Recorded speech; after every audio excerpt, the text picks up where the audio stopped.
ക്രിസ്തീയ ജീവിതത്തിൻ്റെ അന്തസത്ത എന്നത് growth in relationship with God, ദൈവവുമായുള്ള ബന്ധത്തിൽ വളരുക എന്നതാണ്. നാം ആരും ദൈവത്തെ കണ്ടുമുട്ടിയതല്ല, നാം കണ്ടുമുട്ടുവാൻ ദൈവം ഇടയാക്കിയതാണ്. അങ്ങനെ ഈ കണ്ടുമുട്ടലിലൂടെ ദൈവത്തിൻ്റെ പദ്ധതി നമ്മുടെ മേൽ തുടങ്ങുകയായിരുന്നു.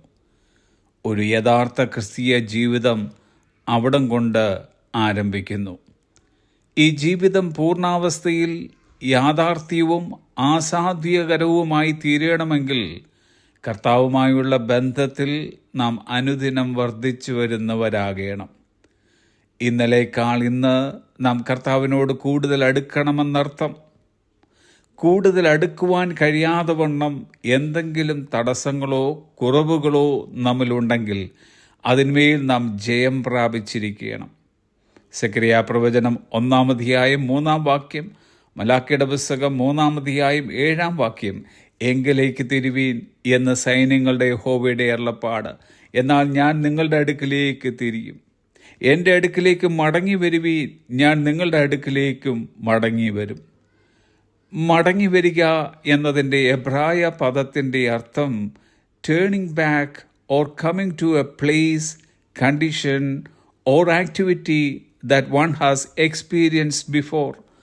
മുൻപ് അനുഭവിച്ച ഒരു സ്ഥലത്തിലേക്കോ അവസ്ഥയിലേക്കോ പ്രവർത്തനത്തിലേക്കോ മടങ്ങുകയോ വരികയോ ചെയ്യുക എന്നാണ്.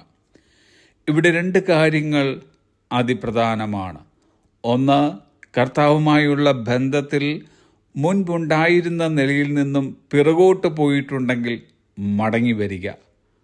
2, ഇപ്പോഴുള്ള ആത്മീയ അവസ്ഥ ഒന്നുകൂടി ദൃഢമാകുവാൻ കർത്താവിനോട് കൂടുതൽ അടുക്കുക. യേശു കർത്താവ് ഇങ്ങനെ പറഞ്ഞു, എല്ലാവരും എൻ്റെ അടുക്കൽ വരുവീൻ, എന്നിട്ട് ലേൺ ഫ്രം മീ, എന്നിൽ നിന്നും പഠിപ്പീൻ. യേശു കർത്താവുമായുള്ള നിരന്തരമായുള്ളതും ദൃഢമായതുമായ കൂട്ടുചേരലുകളാണ് അവനിൽ നിന്നും കൂടുതൽ പഠിക്കുവാൻ ഇടയാക്കുന്നത്. ആ പഠനമാണ് ക്രിസ്തുബന്ധത്തിൽ വളരുവാൻ സംഗതി വരുത്തുന്നത്. എന്നാൽ ഇന്ന് പല ക്രിസ്തു വിശ്വാസികളുടെയും ജീവിതത്തിൽ ക്രിസ്തു പുറത്ത് നിന്നുകൊണ്ട് അകത്ത് കടക്കുവാനായി വാതിൽക്കൽ മുട്ടേണ്ട അവസ്ഥയാണ്. അവൻ ആരുടെയും വാതിൽ ചവിട്ടിപ്പൊളിച്ച് അകത്ത് കടക്കുന്നില്ല. പകരം വളരെ പ്രതീക്ഷയോടെ വാതിൽ നിന്ന് മുട്ടുകയാണ്. ആരെങ്കിലും അവൻ്റെ ശബ്ദം കേട്ട് വാതിൽ തുറന്നാൽ കർത്താവ് അവൻ്റെ അടുക്കൽ ചെന്ന് അവനോടും അവൻ എന്നോടും കൂടെ അത്താഴം കഴിക്കുമെന്ന് കർത്താവ് പറഞ്ഞിട്ടുണ്ട്. റിലേഷൻഷിപ്പ് അഥവാ ബന്ധം അങ്ങോട്ടും ഇങ്ങോട്ടും ഉണ്ടാകേണ്ടതാണ്.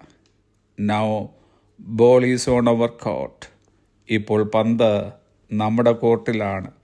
നമുക്കവൻ്റെ അടുക്കിലേക്ക് ആത്മാർത്ഥതയോടെ, സ്നേഹത്തോടെ, സമർപ്പണത്തോടെ കടന്നു ചെല്ലാം. സംശയം വേണ്ട, ഇതുവരെ നാം അനുഭവിച്ചതിലും അധികമായ ഒരു ആത്മീയ ബന്ധത്തിൻ്റെ ഊഷ്മളത നാം അനുഭവിച്ചിരിക്കും. Have a blessed day.